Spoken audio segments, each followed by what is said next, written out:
Welcome to the Emotional and Mental Health Summit. My name is Dolores Andrew Gavin and I'm your host. I am the founder of The Mythic Fairy, a dedicated children's website for all things emotional health. I'm also the author of 2 children's books, an empowerment and assertive coach, a podcaster, blogger and mum. I have 2 reasons, I guess, for doing this summit and bringing it together. And firstly, it's to support the whole conversation that's already there around emotional and mental health. And secondly, I also want to bring tools to people to show them that, I suppose, firstly, that there are tools that we can use to help us, whether that be learning something like emotional freedom technique or helping ourselves to step into our power by finding our voice. There are lots of different tools I'll share on this summit from the speakers that will be speaking. And also, of course, you also will hear from people who have been on a journey themselves. So it's always good to know that we're not alone and that others have travelled the same path possibly as ourselves. I hope that you enjoy the summit. Thanks for being here. Welcome back to the Emotional and Mental Health Summit. I'm your host, Dolores Andrew Gavin, and I'm joined today in the conversation by Elva Glynn. And we're talking about a great topic today. We're talking about maternal mental health. And I think that this conversation will certainly have an awful lot of tools for people, and also understanding that there is something that is called maternal mental health. So I'd like to welcome Elva to the conversation. Hello, Dolores. Thank you for having me on. You're welcome, and thanks very much for coming along. So Elva is one part of a duo called Paint Your Bump, with Fran Buckley being her partner. So without me saying much about what this Paint Your Bump is all about, I'm going to hand you over to Elva. And Elva, you might maybe start off by telling us what it is that you actually do. And then we'll go into the whole story of how this project Paint Your Bump came about. Sure. So my name is Elva, and hi to everybody. I am a psychotherapist. I work in Galway. So I specialise in maternal mental health, and I work with, and in the area of maternal mental health, like Dolores said, it is a thing. And I work with women who are pregnant, or after maybe a year or a year and a half after having pregnancy, after your baby is born. So I got together with Fran Buckley, who specialises in maternal mental health also, and she and I got together and joined forces, and we decided that we needed to raise awareness for the everyday struggles that mums have, because it's something that we see so much in the room, and it's the stuff that can potentially have it does have an impact on your mental health and your maternal mental health. So for us, Fran painted her bump when she was in pregnancy, and she loved it and found that it was a really positive experience, very positive for her body image also. But Fran loved it and found that there was a great connection with baby as well. And I have to say that I felt that when I got mine painted. So we set up Paint Your Bump. Okay, so yes, and I'm going to stop you there for a minute. Yeah. Tell people about this, because people might be saying, did I hear her right? Paint your bump? Yes. Yes, you paint your bump. So it's repainting your bump with face paint, and it's the most amazing artwork. We have events around the country, and the most amazing bump painters we've gotten on board. But you don't even have to be an artist to do it. Like Fran did hers, and she didn't get an artist to do it.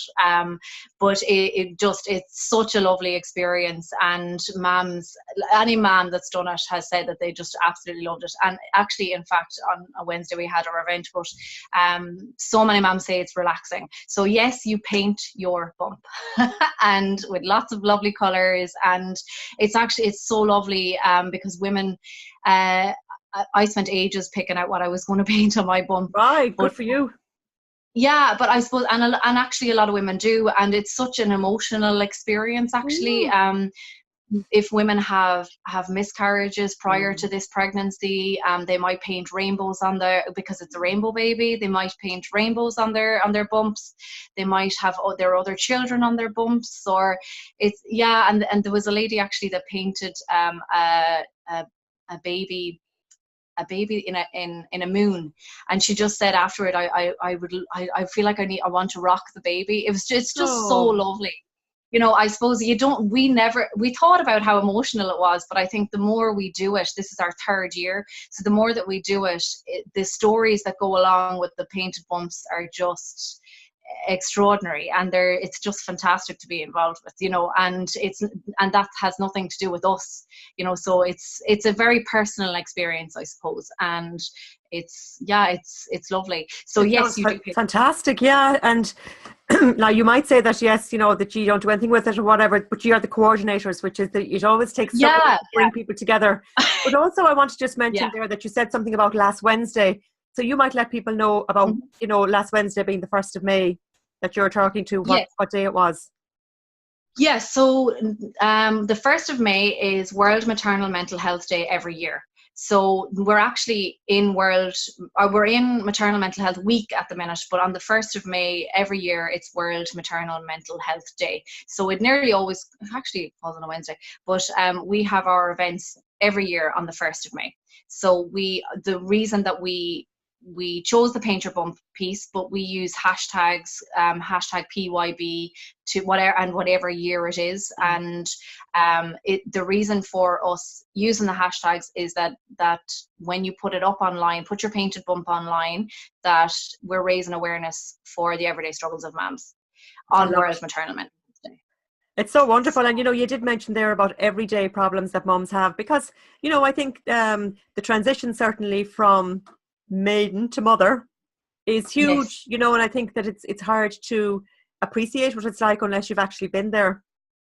Yes, and I suppose for us, we would really like for women to in pregnancy to like plant a seed in terms of that this piece happens afterward, and that there is struggles that happen, and it isn't all I suppose we can have an idea of motherhood as The horror stories that everybody else tells us, I guess, too.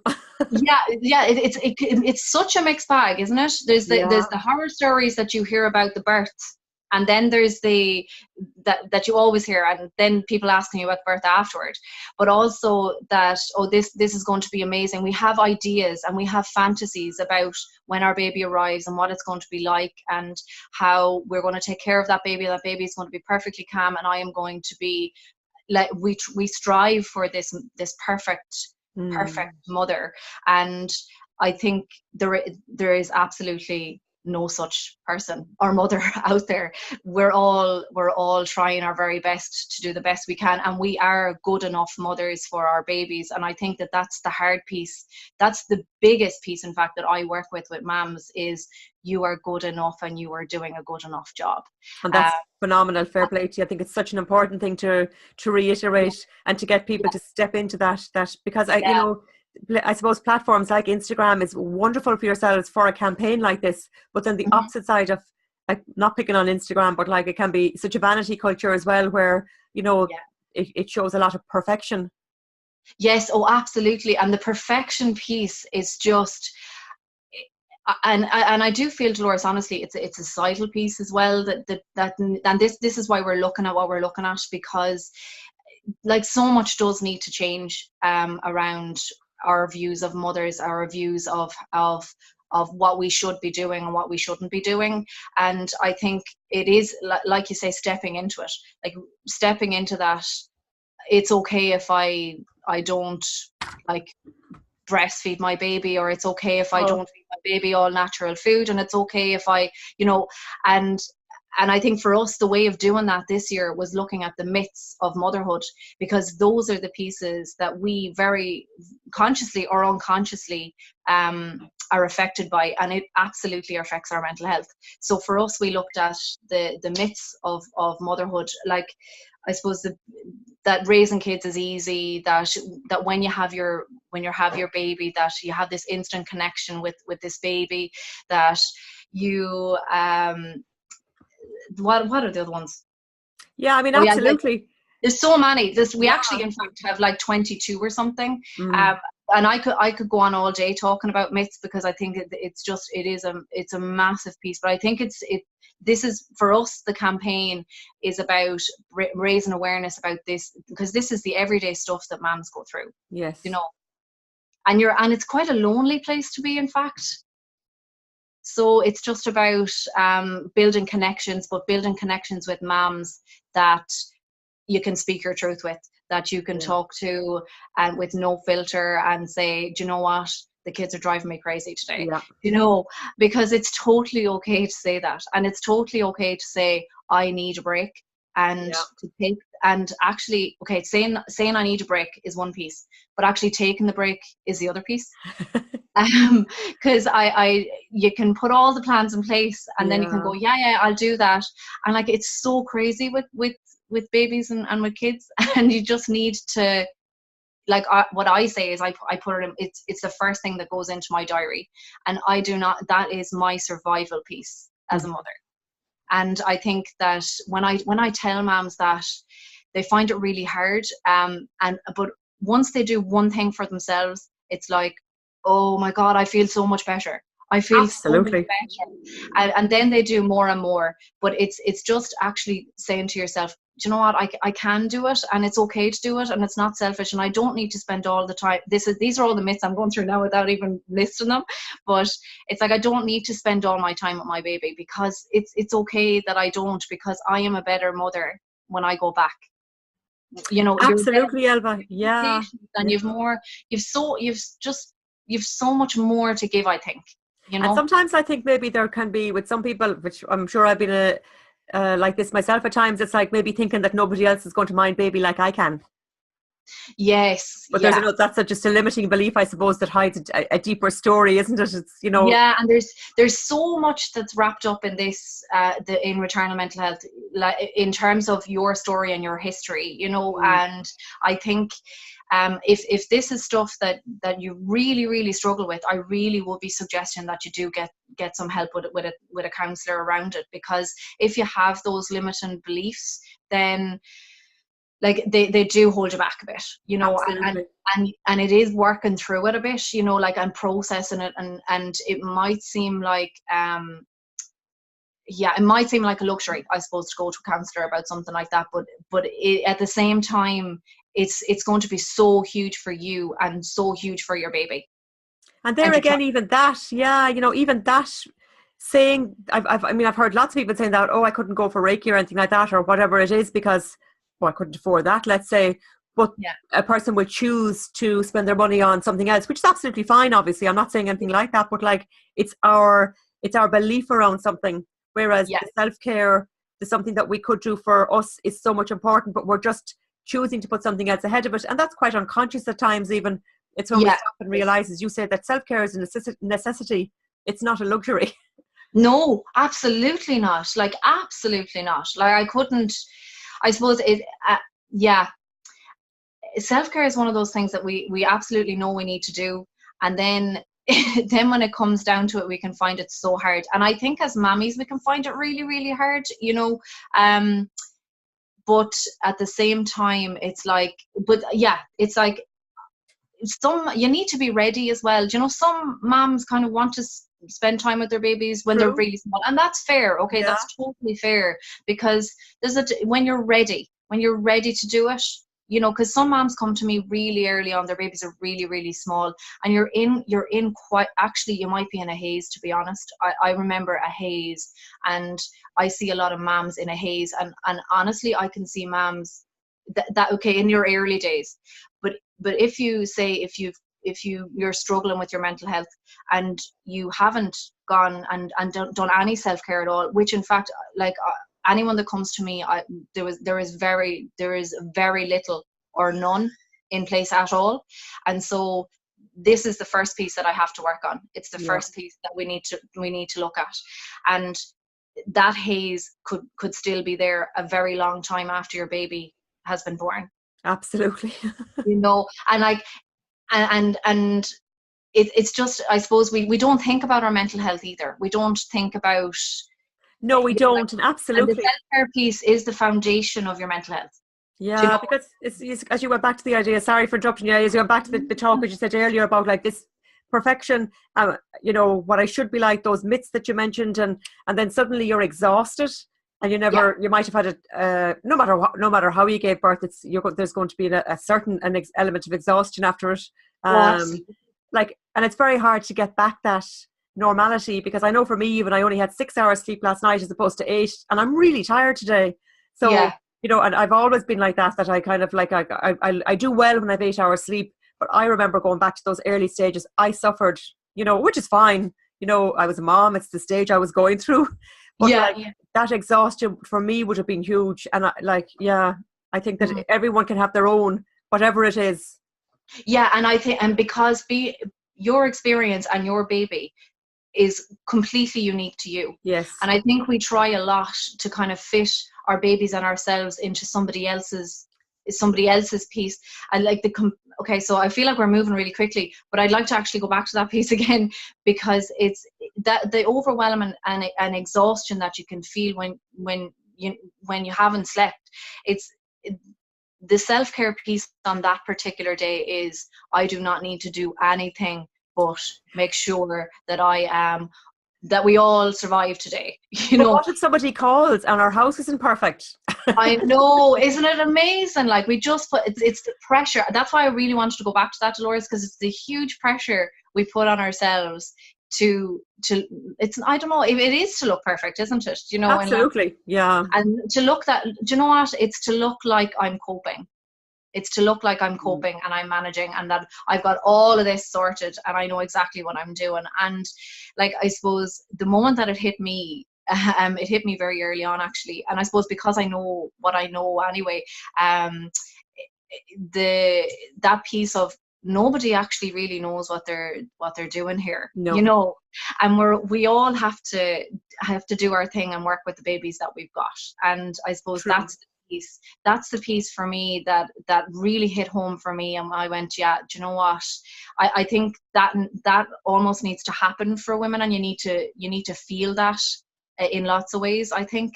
And I think it does happen at some point when you become a mom, but it could be later on down the road in too. But you just need to you need to take it easy. You need to take it easy on yourself and be gentle, because there's days where you just can't do a thing, and you will not get dressed, and you probably mightn't have a shower, and Oh, that's for sure. and you mightn't have a shower for a few days, in fact, and And say that's yes to totally all fine. help that's offered. Oh, absolutely. And I think it's saying yes to all help that's offered, but there's a lot of women that I see who find it very difficult to ask for it as well. So people will offer, when baby comes first, and they'll say, oh, I'll do it. But then what happens is, you might be okay for maybe a week or two of you when your husband's off or whatever, or you have support coming in anyway, and they're coming, but then after a while, because this stuff doesn't stop, like, you still need help Yeah.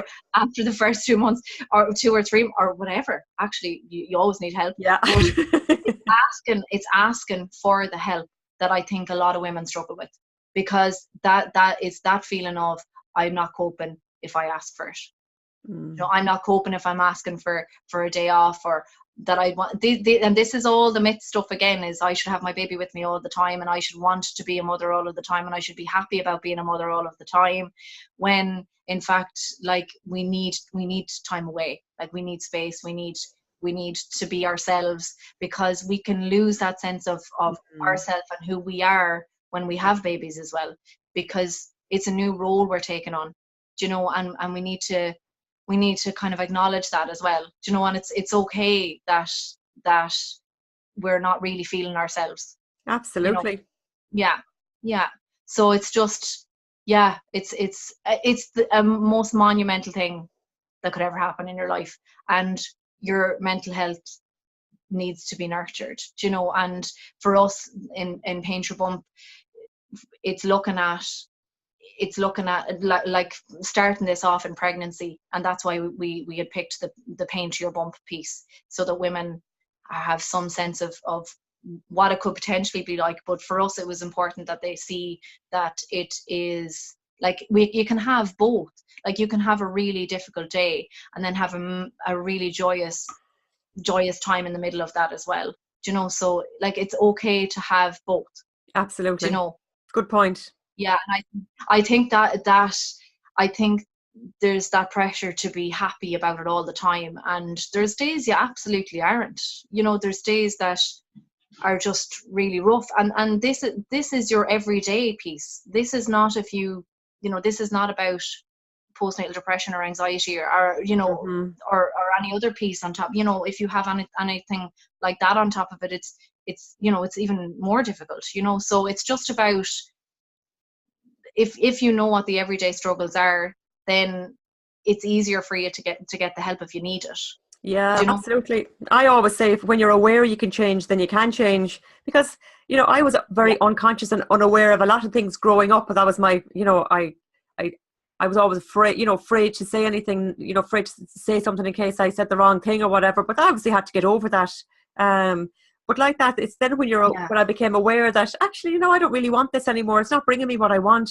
And it's the awareness of yeah, I can actually change if I change my limiting beliefs. And that's when I went into all the work I do now, that you realize, gosh, you yeah. can change like that. And especially, I think, at a time, because you're quite vulnerable when you're a new mom. Not everybody, I guess, but like Oh, you get very, very vulnerable moments where, I mean, you can't see the wood from the trees. It's just everything, as you said, that haze. yeah, yeah, yeah, absolutely. And it is a vulnerable time. And yeah, okay, like this isn't like, some mothers may not feel vulnerable and they may be able, you know, they may have done the work prior, you know, they Yeah, that's may, true. you know, but but equally I've done the work, and because I've Yeah. had to, and I still had days, and I still had the first few weeks were rough, you know. So I would never say that it was easy. It wasn't. And I think that's something that, I don't know, I have no problem talking about it and saying that it was rough for me, you know.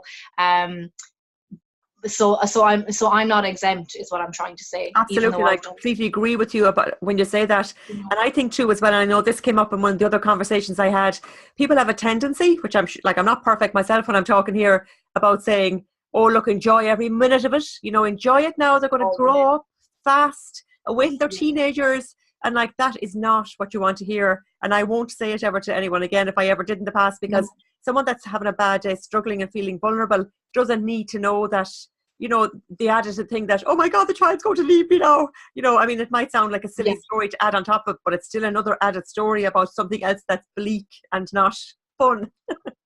Yes, so absolutely. And I have to say about that piece, I actually did a video on Enjoy Every Minute, Love it. because it's like, it's in every card.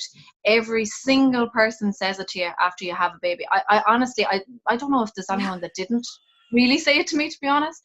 But it's one thing, yeah, like you say, I will never say it to another woman that's after having a baby, because it adds a huge amount of pressure to enjoy, and really, like, don't get me wrong, I don't want to be like pure bleak about it. Like, I No, you're not. absolutely love my baby, Yeah, and yeah, yeah. it's the light of my life. But I mean, yeah, you don't enjoy every minute, and that's the reality. Like, expectation, like, that's setting up an expectation for a mother that you should enjoy every minute, and you shouldn't have moments where you go, oh my God, I need a break, or I'm just, I don't know what's going to happen. Do you know, like, Yeah.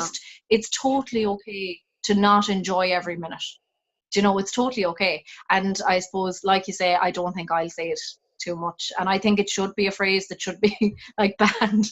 And there again, it's awareness, because I suppose I would have said it, you know, probably in the past, not being aware. But the more I have these conversations with people, and that's why I love opening up these conversations, because when we hear that, then we go, gosh, yeah, I didn't realize the Yeah, implication. Because I now have a teenager, and the people said to me, you know, when they were very young, and yeah, I would be very honest and say I prefer, my own mental health was probably better when the kids were older, as in like maybe 3, 4, rather than baby, where I found just exhaustion was just with waking up every whatever. But I didn't have it as bad then as other people that have colicky children that or yeah, suffer from colic that maybe screamed all for 2 years. I mean, everything's relative to ourselves, yeah, but yes, I find now I say nothing, I smile.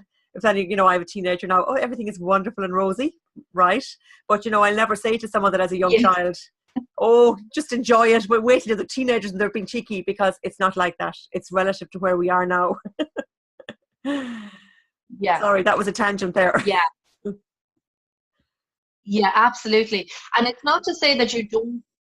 No, you're fine. Exactly. And it's so true. Like, and it's not to say you don't enjoy it. You do. Like, you enjoy it as best you can, and you're as present as you can be in the given experience. Like my baby had reflux. So like for Okay. us, that's how it was. It was such a rough start. But I suppose, like I did have moments where I did enjoy it. And mums, even like honestly, even if you have a diagnosis of postnatal depression, you do have moments in which you enjoy. You cannot be depressed or anxious or or actually just both those things. You can't be both those things all of the time, every single minute of every single day. So there is moments where you are not as depressed as you were maybe an hour ago, or you were as anxious as you were an hour ago, because it's not possible, because emotionally we move and that's how it goes. So it's just about taking it easy and being gentle on yourself. Yeah, very. And sometimes we might say that's easier said than done, but I do think that there, I suppose, like, what advice would you now give to someone actually that said what I just said there, actually, which just came out of my mouth? It's easier said than done. Ask for help or have a bit of self-care.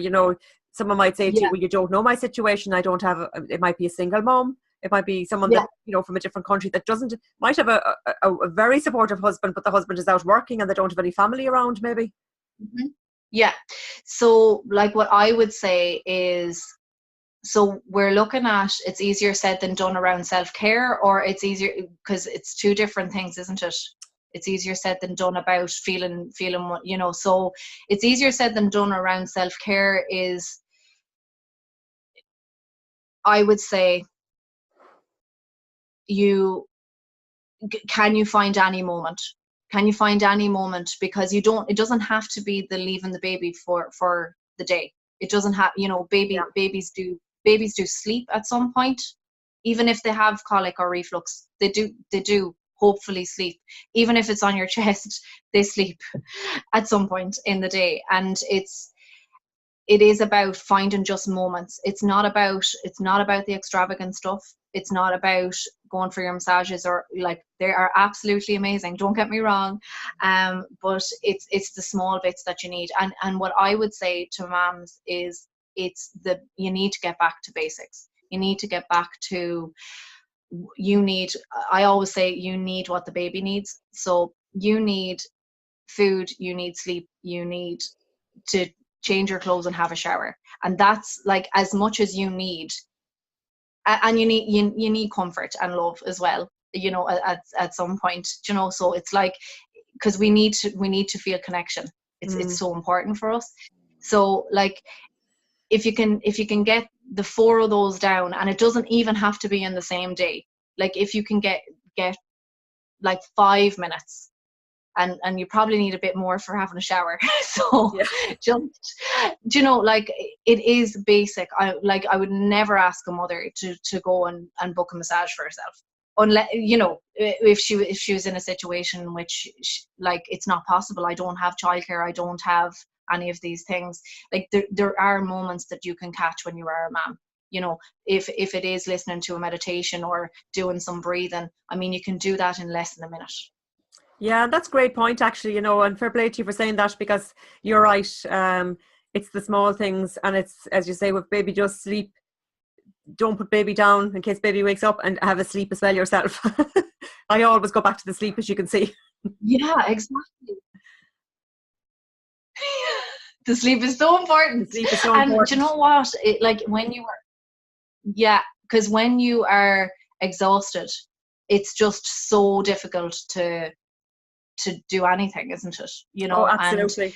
And and like, I suppose you are going to be tired, because especially in the first few weeks and the first few months, until you kind of get some, and that's even if you can manage to get a routine going. But I suppose it's just about doing what you need to do, and don't put any pressure on yourself to do it anyway apart from your way, because we put so much pressure on ourselves. I think it's just massive. And I think, like, you need to have, I've said it already, but you do really need to have mammies that you can chat to, that you can have a real conversation with about the trials and tribulations of it, because there are ups and downs, and you can share both of those with somebody. But it's just important that you have the right mammies to talk to. Yeah. I've said that more than once. No, but that's, it's just I so totally important. agree with you. Yeah. I do totally agree with you. Sorry, there's a bit of a lapse there, I think, of my Wi-Fi. But I know that the HSE, isn't it, have a great thing here in Ireland anyway, where they put you, I don't know if it's nationwide, I'm sure it probably is, but there's the January mums and the February mums and the March mums, and you meet up with people that have babies in the same month as you. And I mean, I have to say, it wasn't around when I had my 15-year-old. I certainly didn't know about it if it was, but it was then when I had my 10-year-old, my now 10-year-old. And I did find that quite helpful, actually. It was different second time around. I had nobody the first time around that had, when I say nobody, I had nobody my own, none of my friends or my peers had a child the same as me. So I did feel very much more alone. I hadn't a clue what I was doing. Where second time around, I kind of went, well, I made all the mistakes, and I probably made plenty more with Irla, but I think second time is a little bit easier, where you realise, I've grown this lad. I haven't lost him. He's still alive. He's still in one piece. I can do it again. Yes.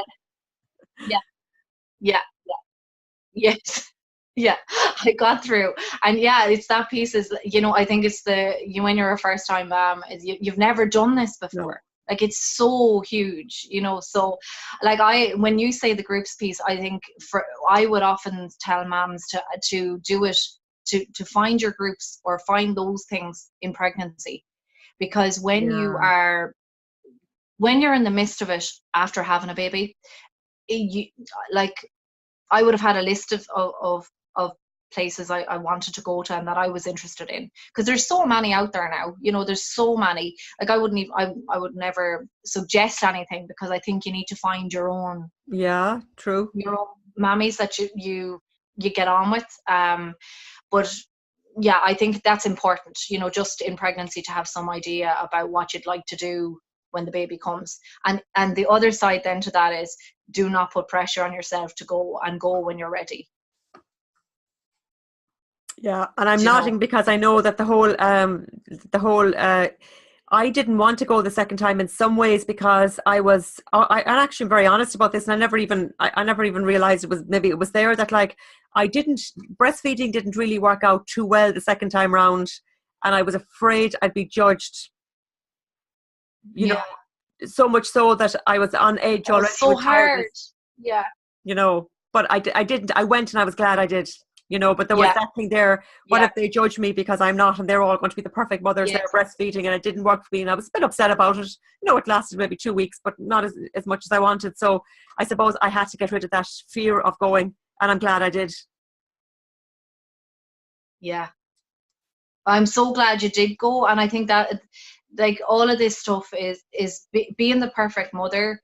Like, we just need to take it easy on ourselves, don't we? Like, I think, no matter what you do and how you raise your baby, how you parent your baby, how you feed your baby, whatever you do with your baby, this is our hope for Paint Your Bump, is that we support each other no matter what, and there's no judgments, and there's just, we're all getting on, and we're all trying to do the best we can. It would be so lovely if that is our hope. Like, with all of this, is that we all know what goes on, and that we can just support each other. And the more support you have, it really, really helps your mental health, Absolutely. Well, fair play to you. I mean, fair play to the two of you. It's a wonderful, wonderful. Sorry, we're having a bit of issue there with Wi-Fi, I think. Yeah, so fair play to yourself and Fran. It's absolutely wonderful what you're doing. Well done. Where to next? So we hope to have more events next year. Brilliant. We actually had 12 this year, and I did a little rough count, and I think that we probably we actually have another event today. I think we'll probably have painted about 130 bumps. Oh. The 25th of April. So that's amazing. So we hope to have maybe a bigger event next year. Maybe me and Fran, and yeah, we're just taking it from there. We're taking it very easy. Fran and I both have very small babies, so we're doing all this and trying and taking care of ourselves, because we're practicing what we preach. Very good. Very good. So, yeah, so like I suppose our hope is that we would do more videos on myths and try to get all the myths covered at some point. So you can check us out on let us know. We're on Facebook and we're on Instagram. So on Facebook it's Paint Your Bump Day for Maternal Mental Health, and on Instagram we're at Maternal MH Awareness. So Maternal Mental Health Awareness. So MH Awareness. So yeah. And we actually have a website as well with support services on there. So just if any moms need some support, we have a fairly comprehensive list. I hope if there's anything that anyone feels needs to go on it, just let us know and we can add it. So that's on our website, and that website is all the information about us is on our social media channels anyway. Great. I'll put a link to your website that people can just click into, where they can get all the information in relation to it, because I think the videos in relation to those myths would be wonderful as well. Yeah, everything's there. There's links. Yeah, and the videos are all on social media, so Brilliant. We don't actually have them on the website. So just so you know that. Brilliant. That they're there. Great. Yeah. That's great. Listen, thank you so much for joining us in the conversation. I think it was absolutely great to chat to you. Some great advice, nice, open, honest conversation. It's always good to talk to like-minded people like that and to realise, you know what, we're all in this boat together and we can do it. Yeah, for sure. Yeah, for sure. So lovely to chat to you, Dolores. So thanks very much, Elva, and keep up the good work. Thank you. See you now. Bye-bye.